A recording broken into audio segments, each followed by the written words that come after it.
តោះសួស្តីបងប្អូនអ្នកគ្នាអញ្ចឹងថ្ងៃនេះខ្ញុំចង់ recap season ដែលខ្ញុំចូលយកមិញអញ្ចឹងឥឡូវ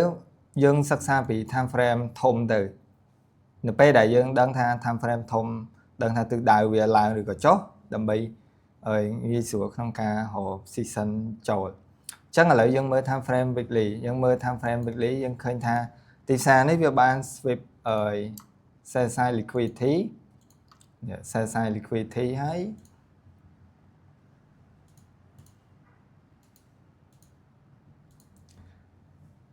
ចាំតិច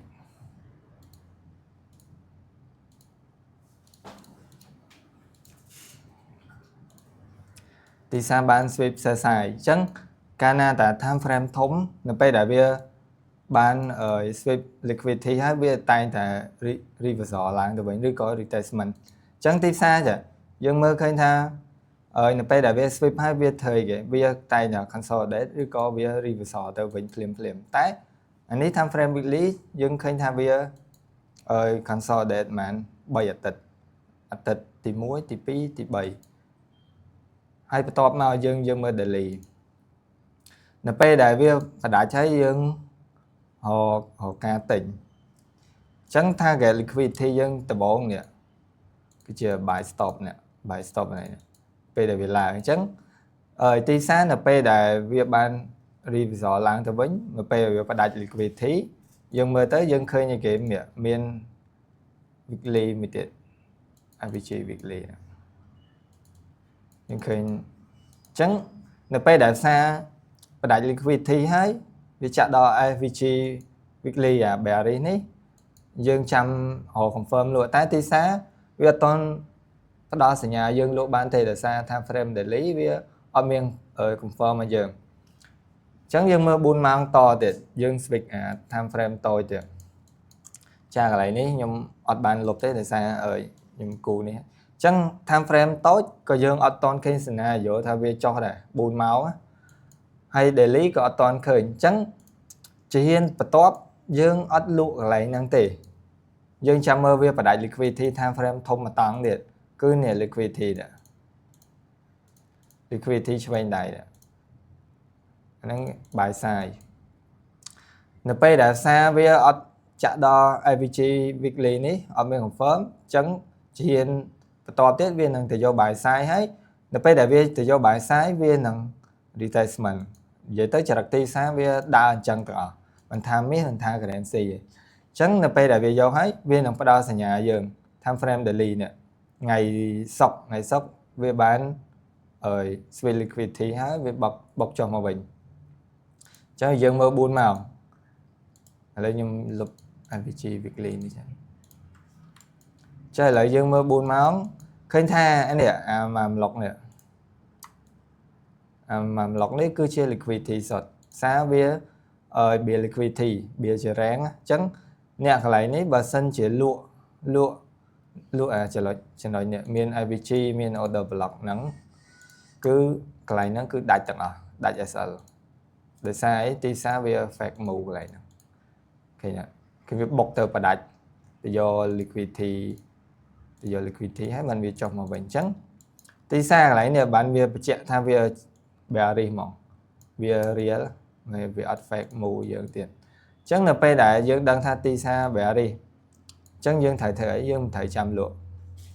ញ្ចឹងទីផ្សារវានៅពេលដែលវា retracement មកយើងអត់ទាន់លក់ចំណុចនេះភ្លាមទេបើយើងវាស់តម្លៃdiscount និង premium យើងវាស់មកនេះនៅពេលដែលផ្សារកន្លែងនេះវាចាក់ដល់ IVG មែនតែវាអត់ទាន់ដល់ premium អញ្ចឹងយើងចាំផ្សារ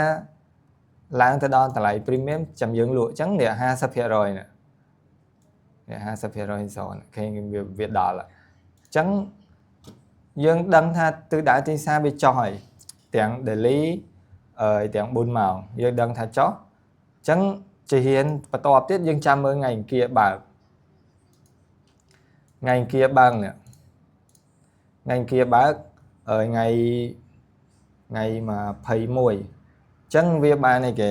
វាបាន sweep high នេះថ្ងៃអង្គារ sweep ថ្ងៃច័ន្ទហើយបន្ទាប់មកវាមាន SMT 1 pound នេះកន្លែងចំណុចហ្នឹងវាមាន SMT lấy nhung replay màu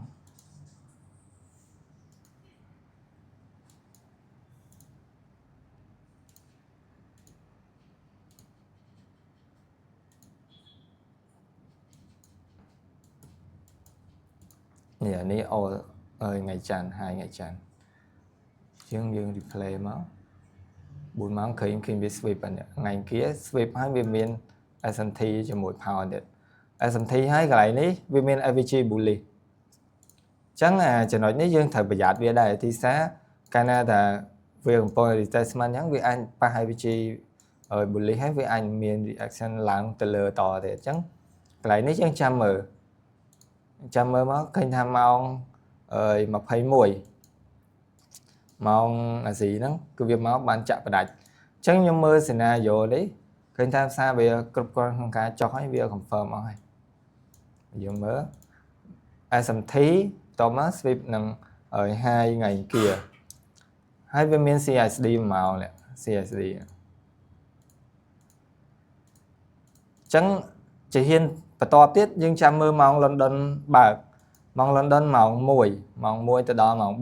4 ចឹងកន្លែងនេះយើងអាច sell limit ក៏បានដែរកន្លែងនេះតែគ្រាន់វា SL ធំបើយើង sell យើងដាក់ SL លើនេះហើយបើយើងចង់យក TP អាចដល់ត្រឹមនេះហ្នឹងអានេះក៏យើងបាន 3R ដែរចំណុចហ្នឹងចឹងយើង replay យើងសារចុះមកចាកន្លែងនេះ IVG 4 ម៉ោងទៀតពេលដែលវាប៉ះវាដល់ម៉ោងយកវាមាន reaction continue trend មកតទៀតឃើញអត់យើង trade តាម trend អញ្ចឹងយើង continue តាម trend មកយើងអត់ប្រឆាំងលំហទេអញ្ចឹងយើងមើលបន្តទៀតដល់ថ្ងៃពុធម្សិលមិញនេះវាបានចាក់យក low នេះយក sell liquidity ហើយអញ្ចឹងថ្ងៃពុធម្សិលមិញនេះខ្ញុំមើល time frame daily ខ្ញុំមើលឃើញថាវាចុះទៀតដោយសារអីsell liquidity របស់ weekly នេះវានឹងត្រូវមកយកអញ្ចឹងទីផ្សារហ្នឹងខ្ញុំគិតថា target វានឹងដល់ 1.16504 target ដែល weekly ត្រូវមកយកហើយវាមាន AVG weekly កន្លែងហ្នឹងទៀតហើយបន្ទាប់មកឥឡូវនេះយើងមើលឃើញថា daily profile យើង bearish ណាអញ្ចឹងនៅពេលដែលបើកថ្ងៃបន្ទាប់មកយើងរកការលក់ទៀតconfirm លក់ទៀតគឺយើងអត់ដេញទេទោះវា sweep low ក៏ដោយហើយយើងមើលអានេះបញ្ឆោត CLT យើងចូលទៅយើងដាច់ផ្ងាផ្សារអញ្ចឹងនៅពេលដែលម៉ោង 1 បើកវាបាន manipulate ឡើងទៅវាមាន S&T ជាមួយ pound